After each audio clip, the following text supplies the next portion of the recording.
आज दिनांक 19 मार्च 2026 रोजी महाड येथे चवदार तळे या चवदार तळ्याच्या पवित्र स्थळाला या स्तंभाला समता सैनिक दलाच्या वतीने मानवंदना देण्यासाठी या ठिकाणी उपस्थित झालेला आहे। महामानव डॉक्टर बाबासाहेब आंबेडकरांनी 20 मार्च 1927ला महाडच्या चवदार तळ्याचा सत्याग्रह करून मानवतेचा हा समानतेचा संदेश या देशामध्ये तमाम अस्पृश्य समाजाला बहुजनांना मिळवून दिला। हा संघर्ष पाण्यासाठी नसून हा मानवाच्या हक्कासाठी आहे आणि हक्क आम्हाला मिळाले पाहिजे।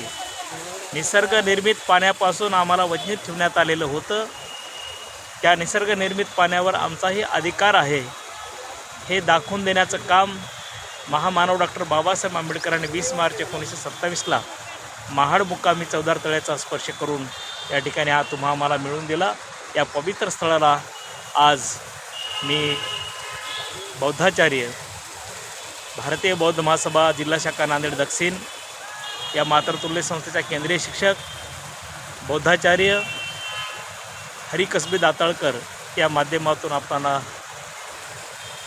संदेश देत आहे। या ठिकाणी नांदेड जिल्ह्याचे संपूर्ण आमची टीम, समता सैनिक दलाचे सर्व पदाधिकारी, दक्षिण उत्तरचे सर्व या ठिकाणी या विजय स्तंभाला मानवंदना देण्यासाठी आज उपस्थित आहेत। धन्यवाद। जय भीम, जय बुद्ध।